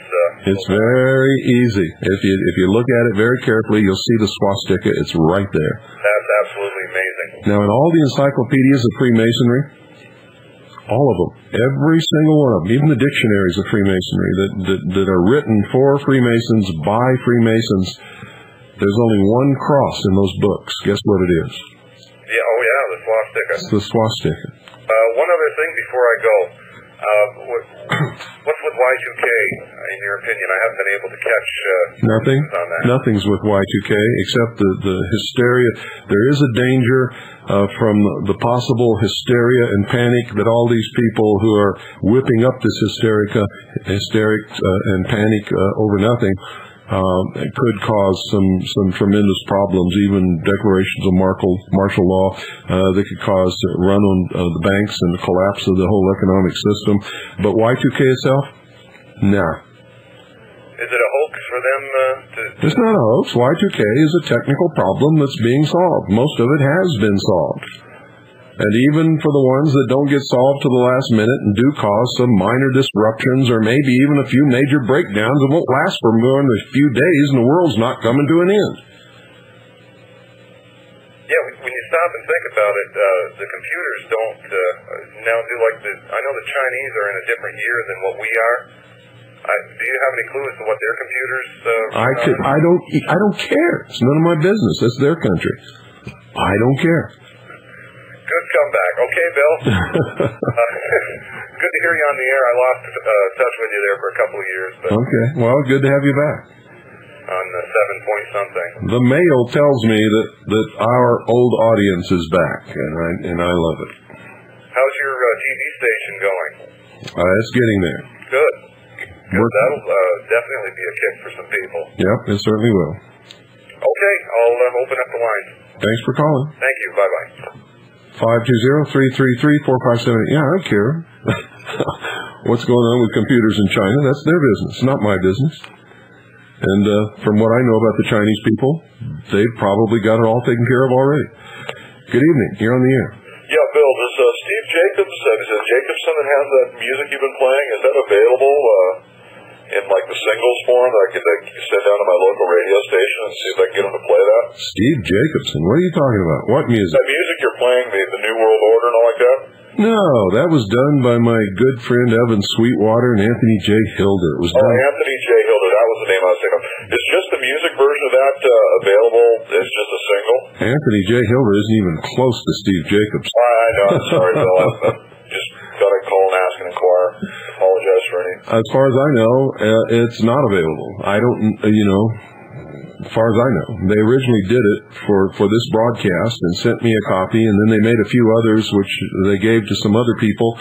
And I think they even sold a few copies, but that's as far as I know. That's all I know about it. Well, the reason I asked is they've got a real popular new song that's come out that, it's kind of like the old, talking thing that goes along. I don't even know the name of it. Something about sunglasses or whatever, but I thought that this would be a much better thing to put out over our local airwaves than that piece of trash. I'm just wondering, my name's Steve from LA. Did you get a little package from me? Steve. Yeah, I said it's in Steve. Yeah. Steve, listen to me. Yes. I get hundreds of letters every day. What in the world would make you think that yours stood out so that I would remember if I got it, unless you painted a giant goblin or something on it? Well, it was a 4x8 sheet of plywood. I took a picture of it and sent to you. 4x8 sheet of plywood. Yeah, it says the New World Order Illuminati production. Oh, yeah, I got it. Okay, yeah. great. Okay. There was something the other thing I said to you, if you read the byline on those pictures, you'll see it says a lot of politically incorrect. That's what the young people are all about now, is they're not folding into this line of toting the line or whatever. I talked to a lot of real younger, 18, 21-year-old people, I'm 43, and they seem to be waking up pretty much right and left, especially when I just break out a few facts to them. So. Well, they better, because the future belongs to them. What are they going to do when we're all gone and we're not here to fight the battles for? They're going to be shit out of duck, I think. Okay, thanks, Bill. Bye. You're welcome. 520-333-4578 is the secret number. Don't tell anybody. Good evening. You're on the air. Hi, Mr. Cooper. Hello. I was wondering if the Soviets, during this fiasco over there in the Balkans, if they would not do something like repudiate the debt to the Western bankers to cause a collapse of the Western economies. That wouldn't do it. That wouldn't? The only thing that would do it would be a run on the banks, where everybody would discover that cash does not exist, and the whole system would come tumbling down. Because if they repudiate the debt, all they got to do is create more money with a bookkeeping entry. That doesn't hurt them. This is a debt-based system. Right. It's no big deal. The money didn't exist before it was loaned, so it's not going to hurt anybody if it's not paid back. The only thing that can hurt this kind of a system, which is backed by nothing, is a run on the banks. That's why this Y2K thing is dangerous. If people panic and make a run on the banks and discover that the money does not exist, that it's not real, that it's all imaginary, that they've been hoodwinked for all these years, then the whole system will come tumbling down, literally overnight. Do you think gold will be worth anything at that time? Gold is always worth something all the time, and I'm not going to tell you what you need to invest in. You have to use your own brain to figure that out. Well, as in the past when I had invested in gold and when I needed it for emergencies and had sold it, it was sold. The only people that could buy it were the numismatic dealers in the area. And, of course, you have to submit all this information to them. And then here come along about a year or so later, and the IRS is knocking on my door and charge me capital gains tax. You did it all wrong. Yeah. You didn't know what you were doing. You didn't have to do it that way. Yeah. There's lots of different ways to do it. Well, that was the only way at the time I knew. No, it wasn't. It's the only way that you knew to do it. Right. But it's not the only way to do it. Now, I've told you guys a million times, don't invest in something that you know nothing about. And if you're going to invest in it, learn about it, including the law concerning it and how you can exchange it and how you can exchange it without leaving a trail and all that kind of stuff. But that's up to you to do. If you don't do it, then you got no bitch, no complaint, no gripe. Right. None at all. That's very good information. Very good insight. I've only been saying it for years. Well, I just didn't get to hear it when you said it. Okay. Well, you know it now. Yeah. It's called playing somebody else's game. You're at a handicap before you even start. Well, where do you think all of this garbage in the Balkans is going to go? Well, it could go to World War III. I'm not saying that it will, but it could. Could very well do that. I'm just wondering how much control Washington and New York have over None. Over the Soviets. But they don't have any control over the Soviets. Whatever the Soviets want to do, they'll do. Right now, they're holding money over their heads. Yeah. But I got to tell you something. And it's not the Soviets anyway. Actually, it is. They're still linked together in that network. The old apparatchik is still in power. Yeah, but they know that the whole collapse of the Soviet Union was not caused by an economic collapse or anything like that. Or an armed war. Because they dictated the value of the ruble. And if the ruble fell, it's because they wanted it to fall. Yes. You see what I'm talking about? Yes, absolutely. All they got to do is close the curtain again and say the ruble is worth so much, and their economy is viable once again. Yeah, that would never change. I think that's an illusion that's been painted to the American public, or the world public in general. Yeah, but it's false, you see. And is it true that the Soviet Union, or the former Soviet Union, is still building weapons today at an accelerated rate more than they were actually before the Cold War? I don't know if they're doing that, but I do know that they're not destroying weapons like our government tells us that they're supposed to be doing. One of my cousins who was involved in the missile technology a while back had told me that the majority of the missiles that we were building probably would not ever hit their targets for a variety of reasons. I don't know anything about that, and probably he didn't either. It's hearsay. Right. And I had always thought that most of the weapons that were in the hands of the Soviets, or even that matter for ourselves, were theater tactical type weapons that could be slingshot across, borders or areas, with a high degree of accuracy, as opposed to intercontinental ballistic missiles, which, are plagued with a lot of... Well, I think the Strategic Air Command put that to rest. They did? Yeah. The Strategic Air Command was prepared and could have just totally, absolutely destroyed every single major population center, every industrial plant, and every military facility in the Soviet Union. And the Soviet Union, conventional weapons. The Soviet Union could also have done exactly the same to us. With their air command? Yes. Are we speaking of conventional or nuclear? Speaking of nuclear. Okay. You couldn't do such a thing with conventional weapons. Yeah. Impossible. Well, look, they can't even make Slobodan Milosevic and the Yugoslavians, give up over there with their conventional weapons. Well, for one thing, on PBS today, they were interviewing some different people, and one of the people they talked to was a Serbian, and he was exclaiming, and I was surprised that this was even on the TV. He said, when the Croatians attacked us and killed 5,000 of our people and routed the countryside, nobody said anything about it. Nothing was done about it. Yeah, that's right. And now Washington, in fact, President Clinton just wrote an executive order. He wants to deliver a tremendous amount of arms and ammunition to the Croatians. You think that maybe is to maintain the flow of heroin into Europe?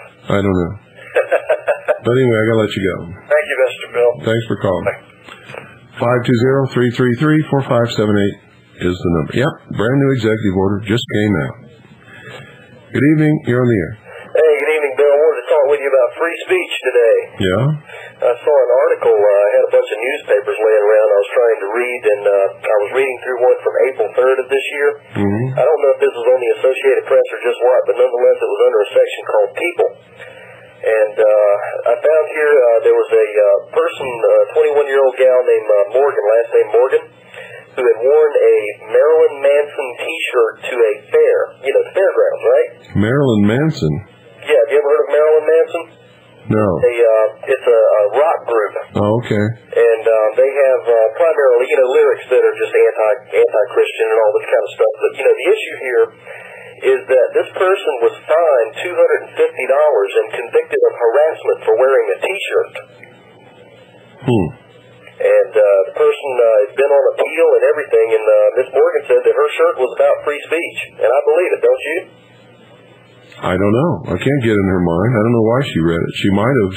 I don't know why she might have wore it to insult people. I don't know, but people shouldn't. People shouldn't. Hey! Yeah, I'm sorry. Don't interrupt me on my own broadcast. I'm sorry. Go ahead, sir.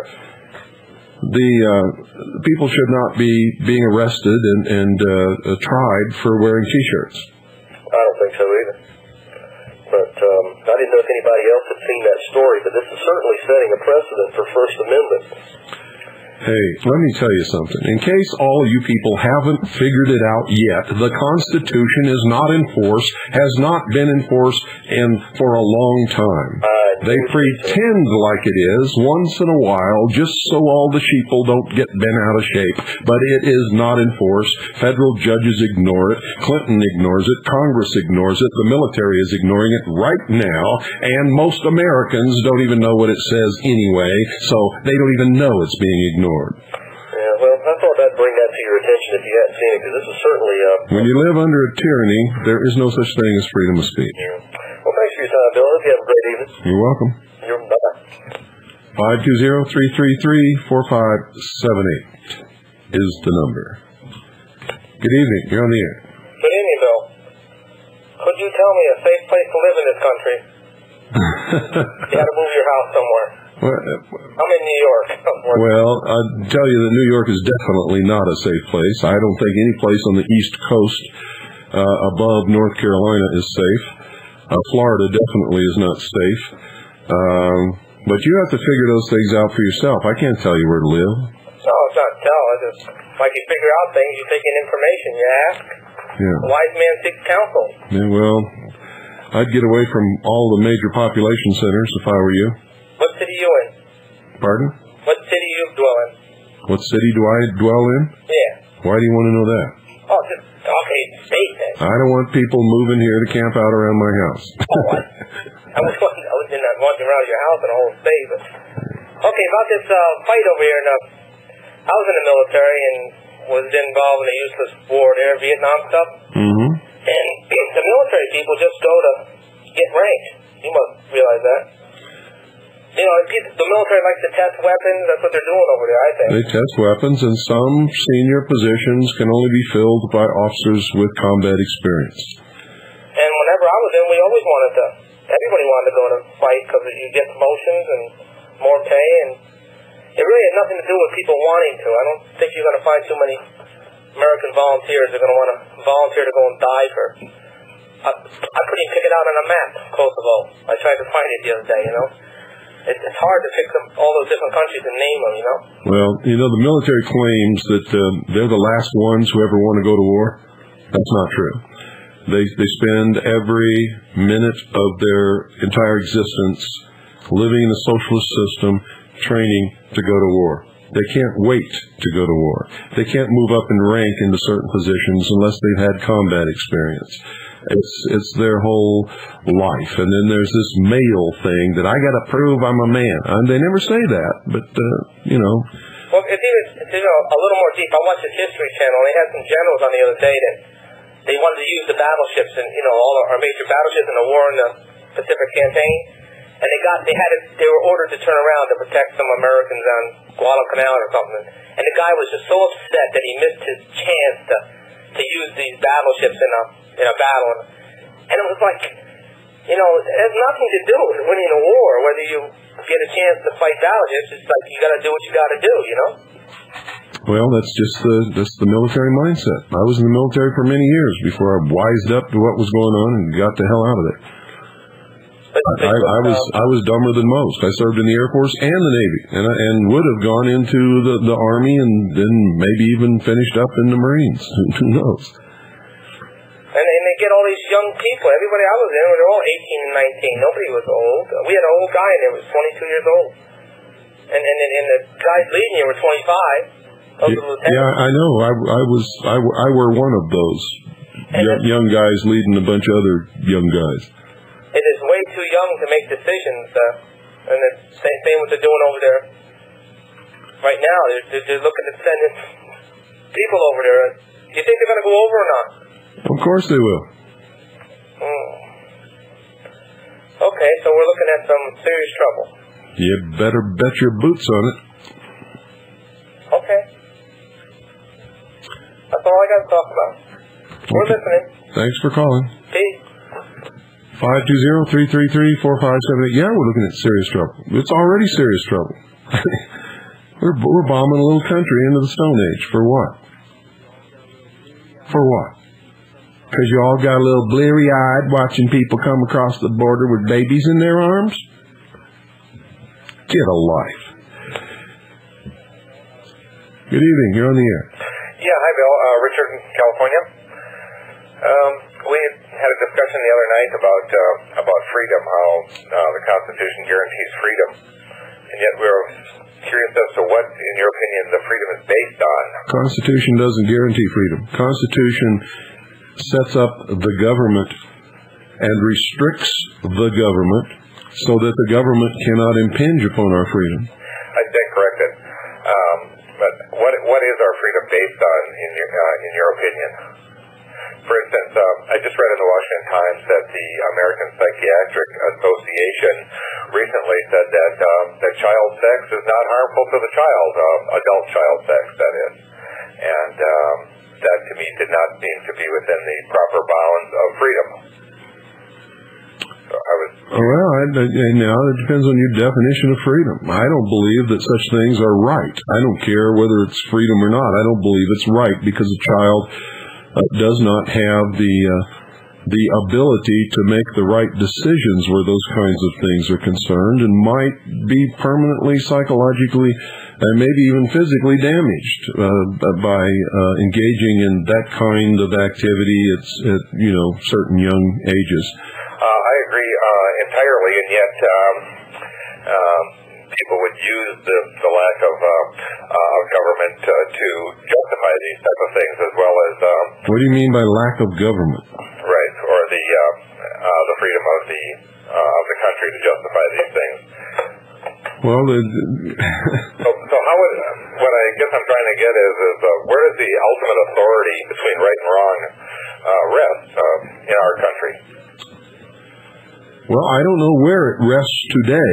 I know where it used to rest. It used to rest founded solidly upon the Ten Commandments and the principles and ideals that the Founding Fathers set forth in the Declaration of Independence, the Articles of Confederation, the Constitution for the United States of America, and the Bill of Rights, which was specifically created to protect the rights of the individual against the power of the state.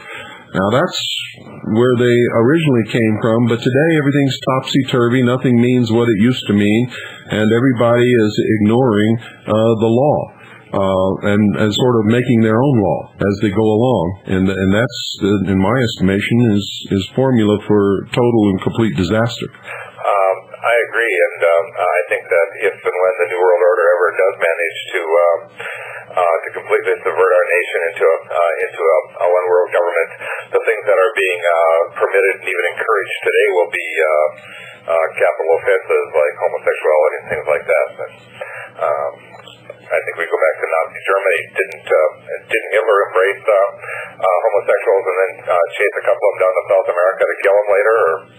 Hitler came right out of the secret lodges. Hitler was boosted to power by the Thule Society. Their symbol, the swastika, is the only one that you'll find in the encyclopedias and dictionaries of the secret societies today. The whole philosophy of Germany in the 1930s is exactly the New Age and New World Order philosophy that's being expounded today. Is no different whatsoever, and the New World Order is going to be more terrible than Hitler ever dreamed of being. I think we've got pretty good evidence of that already with the incidents in Ruby Ridge and Waco and many others that were not even... Yeah, and remember, Hitler was a socialist. The New World Order is going to be a socialist totalitarian government. And one thing we can bank on is socialists are liars and liars are socialists. Thank you very much. I guess we just go back to the founding and the principles of the country. As you realize, Jefferson, during Jefferson, when he was governor of Virginia, homosexuals were executed. That's correct, isn't it? Well, I don't know. I haven't studied anything about homosexuals back there, but I certainly wouldn't want to execute somebody because they did something in their bedroom with a consenting adult that was none of my business. How would I even know what they were doing? Well, that's precisely the reason why there weren't any homosexuals knowing at that time. No one's talking about crying, but yet... I'll bet you anything you want to bet there were lots of homosexuals, just nobody knew who they were. You know, I don't want anybody looking in my bedroom. I don't want to look in anybody else's bedroom. And as long as any other person is not hurting me or my property or the person or property of any other human being, I don't give a damn what they do.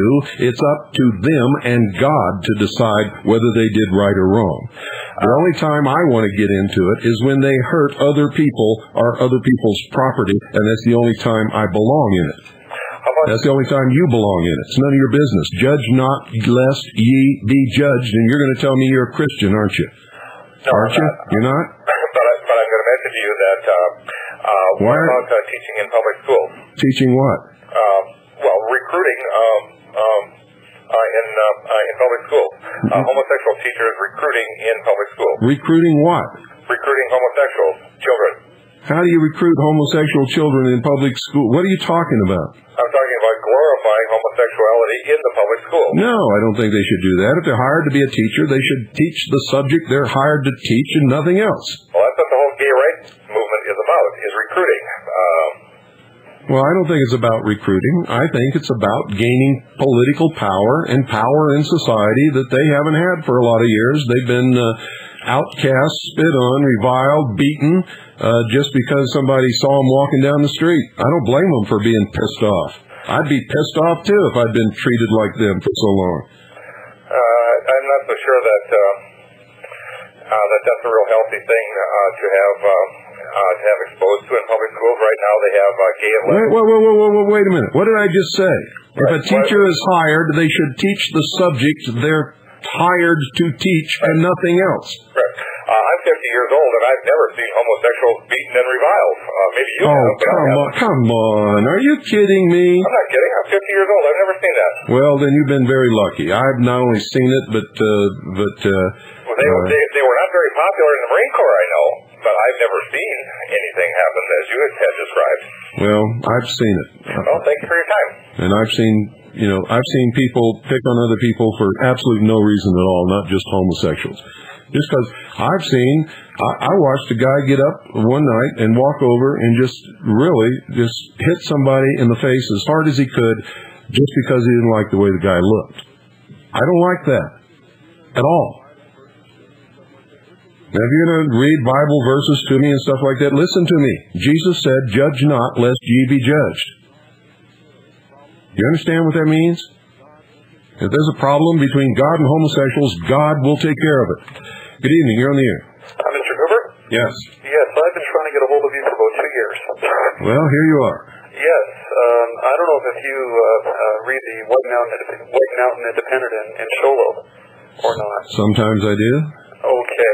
Well, I put out an ad trying to locate you some time ago in January. I was, I didn't know what it was. Even if you located me, you wouldn't get up here. Not unless you want a bullet. Nobody comes up here that we don't know, unless it just happens to be a tourist or somebody comes up and takes pictures. A rabbit can't run across this hill without us knowing about it. And we don't know who you are. I don't know if you're a federal agent or some guy that works at McDonald's or what. I don't know who you are. Well, I've been researching John F. Kennedy for about 11 years. Yeah. I was active in the Liberal Party in Canada for... You need to talk louder. You need to talk louder. Pardon me? You need to talk louder. I'm sorry. Is this better? That's better, yeah. Okay. I'm researching a screenplay that I plan to write or plan to work on over the next little while. It's about John F. Kennedy and the circumstances surrounding his death in Dallas and a lot of the unanswered questions. And I was turned on to your work about 2 years ago by a very good friend of mine. I've seen your videos and I've also read your book. And when you put a lot of the pieces together from a lot of works, be it from the interviews of Bobby Kennedy and other thoughtful books on the assassination, your book ties everything together.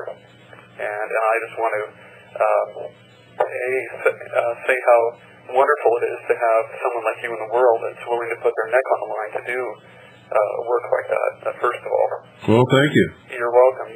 And I've been in touch with a number of, or actually with one person in particular I'd like to use for the story about President Kennedy's murder.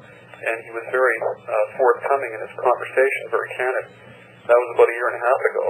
But the one thing he did, and he was a man who was, I guess you could say he was, very close to Kennedy. You know who he is if I spoke to you privately. And he forced me to think. There's a lot of material out there. There's, endless books and everything. And yeah, most of them designed to confuse the issue and lead you away from any relevant truth. And the one thing he said to me, I was asking him, questions and giving him kind of my pet theories, and he said to me, Eric, why do you think the CIA didn't do it? And coming from a man that close to President Kennedy, it blew me away that this man would be so candid on the telephone with me.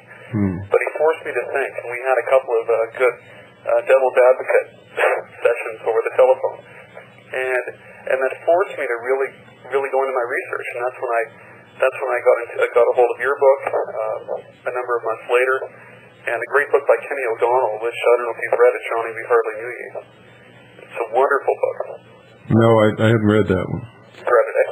No, I haven't. But guess what? We're out of time. Okay. Well, I would like to talk to you privately if I could. I can give you a number to call me. No, don't do that. No. Oh, okay. You just call the number that you just called sometime during the afternoon. Call this number sometimes in the afternoon? Mm-hmm.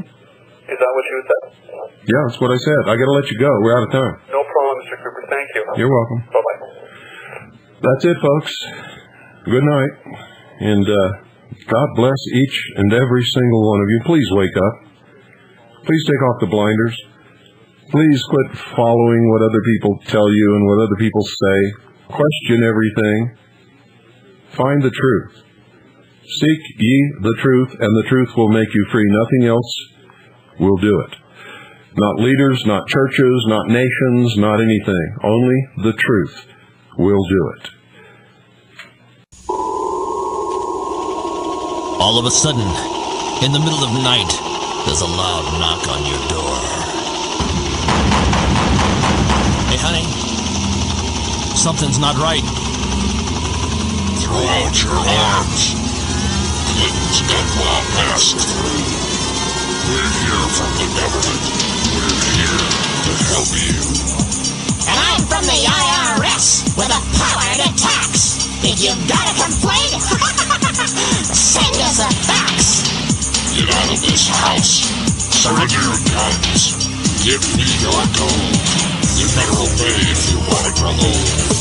Dance the goose step and do what you're told.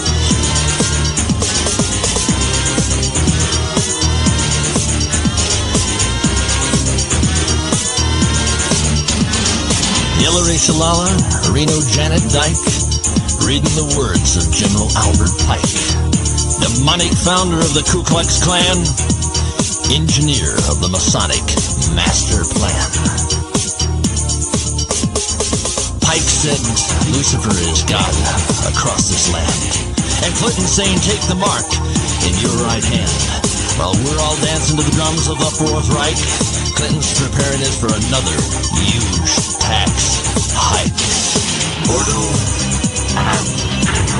Order out of chaos, depression, inflation, create the panic, then rape the nation. Crisis creation, incite black and white, program agitation. Don't resist. You're surrounded by the UN in white and brown, the ATF, the men in black, from the One World Order. But it's not new. Iron Mountain, computer beast, and cattle mutilations. Black projects, UFOs, and weird genetic combinations. The Nazi doctors didn't die? Come on, get hip. They came here with the OSS through Operation Paperclip. National ID, debit card? Yeah. Vaccination biochip, milk carton kits, genetic engineering. Clinton says her health plans for you and your own good. Sure. And Adolf Hitler's Robin Hood.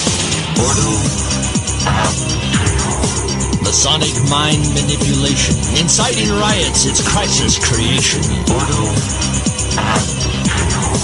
Biochip implantation. Vaccinate your kid for UN identification. This is a test for all of us. So I have today just one simple request, a comprehensive package of health care benefits that are always there and that can never be taken away, Atmospheric, social illusion, media hype, planned confusion, Masonic religion, it's a liar. Not you praying for a Luciferian Messiah.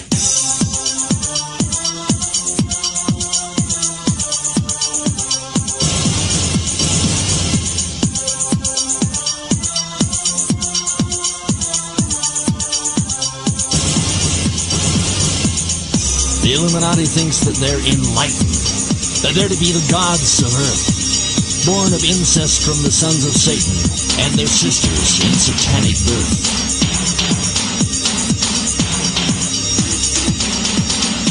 Hidden agenda, Kissinger, Nixon, Ford, and Bill, while your kids out back smoking crack for some cheap thrill.